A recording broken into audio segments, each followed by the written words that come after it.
Halo guys, balik lagi barengan saya Iksan. Ya, di tangan saya saat ini udah ada smartphone Poco M3 Pro 5G-nya nih, yang mau coba saya share ke kalian soal bagaimana pengalaman saya selama gunain HP ini. Oh ya, sebelumnya disclaimer sedikit ya guys, kalau sebenarnya saya itu udah termasuk telat buat nge-review HP ini. Karena sejak awal penjualannya sampai sekarang itu udah terhitung sekitar 1 bulan lebih.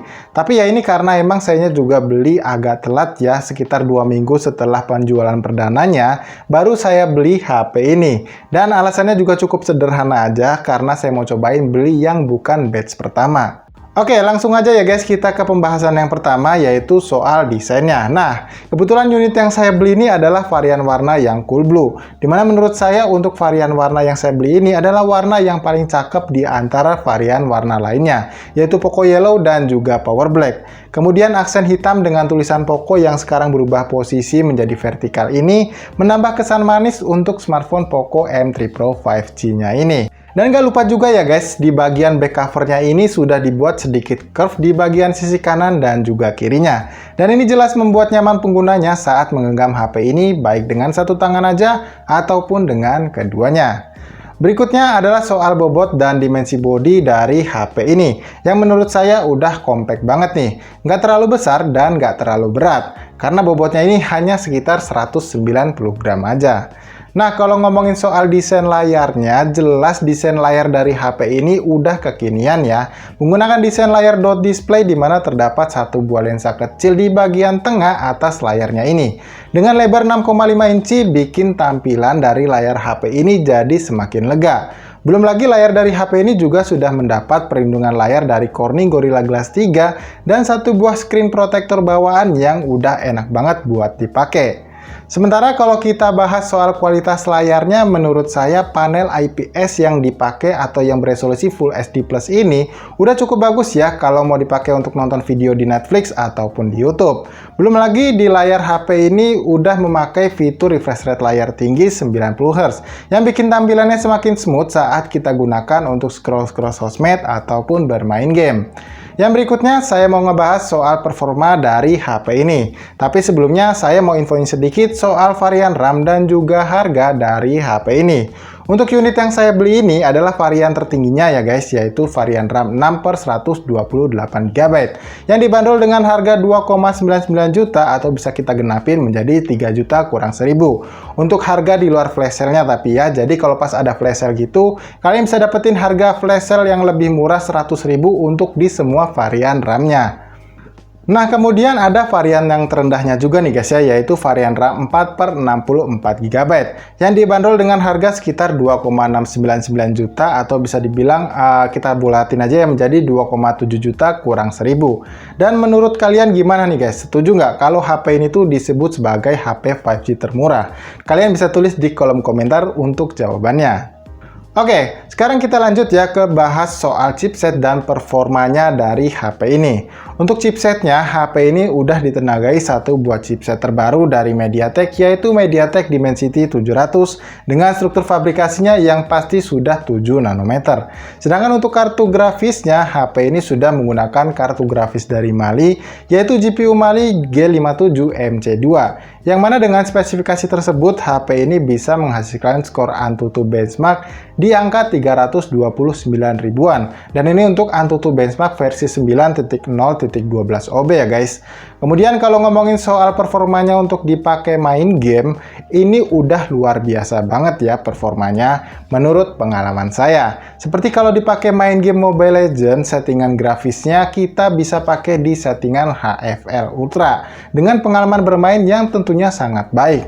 Dipakai main game Mobile Legends selama 9 menit di settingan ini, saya bisa dapetin rata-rata FPS yang sangat baik juga nih, yaitu di kisaran 58 sampai 60 FPS. Dan selama itu saya sama sekali nggak merasakan yang namanya frame drop, yang berarti tentunya guys.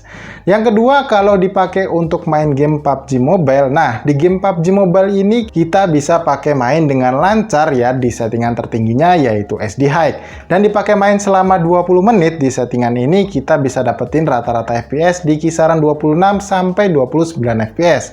Dan lagi-lagi saya nggak ngerasain kendala apapun saat dipakai main di settingan ini. Dan ini dari pengalaman saya ya guys, karena bisa jadi pengalaman saya bermain dengan kalian juga bisa berbeda. Bahkan beda gameplay, beda juga nanti hasil akhirnya.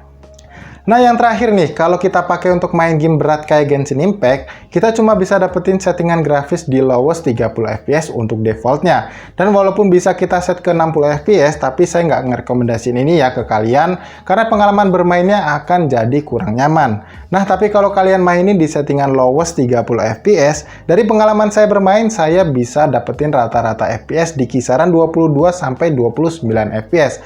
Meskipun terlihat dari grafik ini tidak stabil, tapi masih cukup playable kalau mau kalian pakai main game ini, entah itu 1 jam ataupun 2 jam lamanya. Dan dari pengalaman saya selama pakai HP ini untuk bermain beberapa game yang udah saya sebutkan di atas tadi, untuk suhu rata-rata bodinya ini hanya berada di kisaran 43-44 derajat Celcius aja untuk suhu tertingginya. Dan menurut saya ini masih terbilang cukup nyaman ya guys, tidak panas dan juga cuman sedikit hangat aja gitu.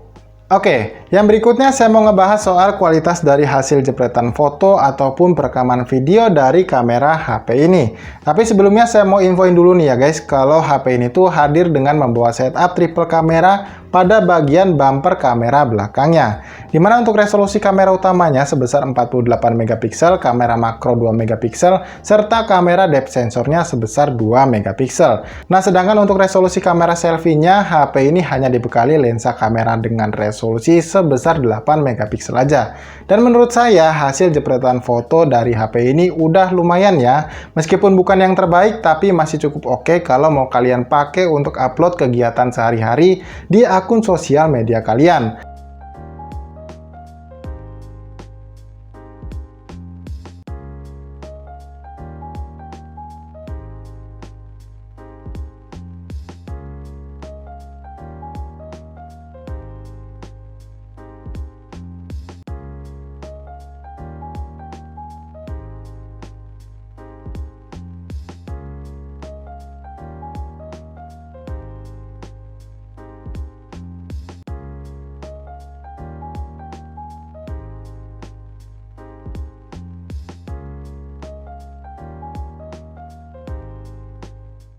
Sedangkan untuk hasil perekaman videonya, kalian bisa lihat sampel video berikut ini. Ya, jadi guys, ini adalah kualitas kamera depan dari Poco M3 Pro 5G yang punya resolusi sebesar 8 megapiksel.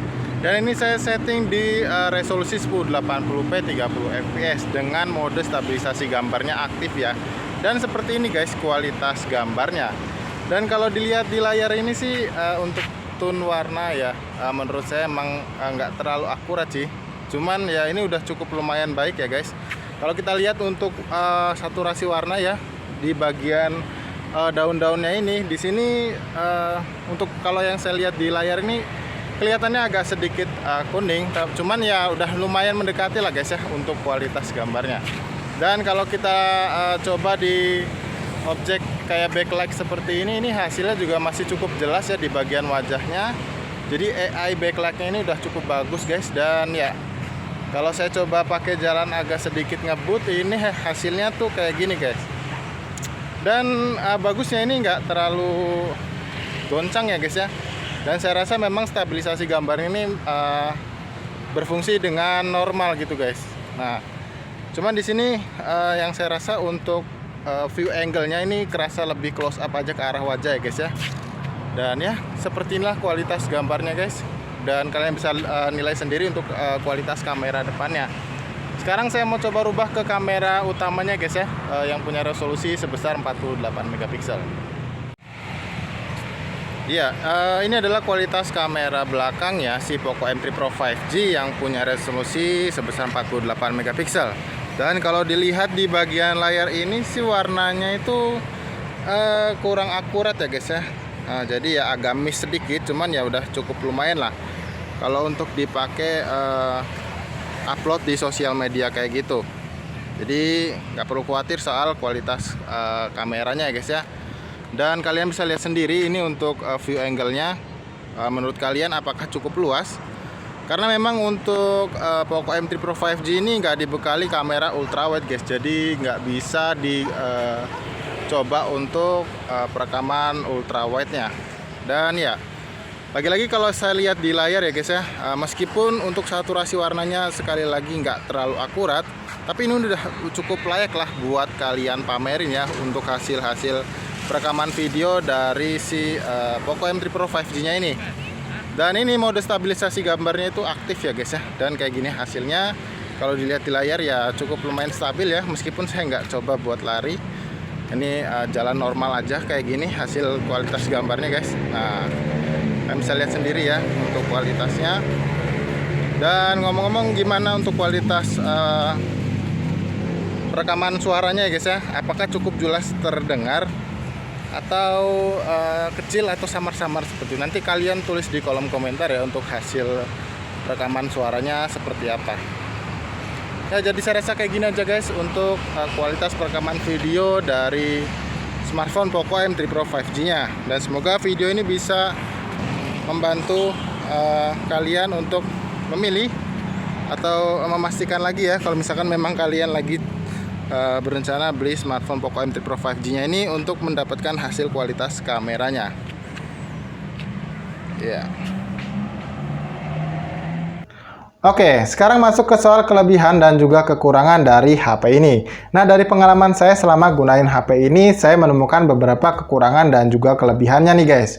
Dan di sini akan saya mulai dari soal kelebihannya dulu. Nah, menurut saya kelebihan dari HP ini adalah udah jelas ya. HP ini sudah mendukung jaringan sinyal 5G.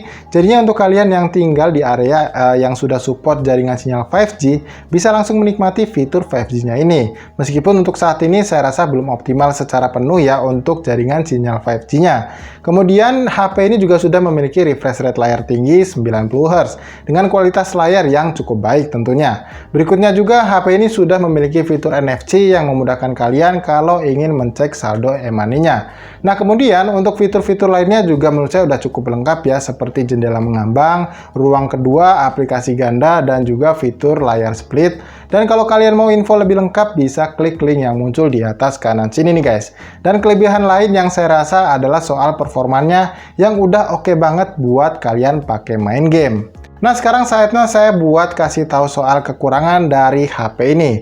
Menurut saya kekurangan pertama dari HP ini adalah absennya fitur stereo speaker yang bikin menonton film dari HP ini jadi berasa kurang enak karena audionya yang nggak stereo speaker. Yang kedua adalah fitur pengisian daya cepatnya yang hanya 18 watt aja, meskipun di dalam paket pembeliannya disertakan kepala charger dengan output maksimal 22,5 watt, tapi tetap aja kerasa lama waktu digunakan untuk mengisi daya baterai HP ini dari 0 hingga 100%, karena memakan waktu hampir sekitar 2 jam, padahal kapasitas baterainya ini hanya sebesar 5000 mAh aja, bukan 6000 mAh. Nah, kekurangan yang berikutnya adalah soal absennya lensa ultrawide ya guys ya, atau lensa kamera ultrawide-nya. Nah, yang menurut saya ini lebih penting daripada lensa makronya. Dan kekurangan yang lainnya atau kekurangan yang terakhir adalah soal bug pada aplikasi kamera bawaannya, dimana terkadang saya selalu mendapatkan hasil dengan format rusak atau tidak terbaca saat mengambil sebuah objek gambar. Kemudian hasilnya juga menjadi seperti gambar rusak yang kalian bisa lihat seperti pada tampilan di layar kalian ini. Nah, walaupun nggak sering terjadi, tapi saya harap ini bisa diselesaikan pada update software berikutnya. Ya, jadi saya rasa cukup sampai di sini dulu ya guys video review soal HP ini. Kalau misalnya kalian masih memiliki pertanyaan soal HP ini, jangan sungkan untuk tulis pertanyaan kalian di kolom komentar yang ada di bawah ini. Dan seperti biasa ya guys, sebelum saya tutup videonya, buat kalian yang suka dengan video ini, kalian bisa klik aja tombol like-nya dan dislike video ini kalau kalian nggak suka dengan videonya. Jadi sampai di sini saya Iksan pamit dan sampai bertemu lagi guys di video review berikutnya.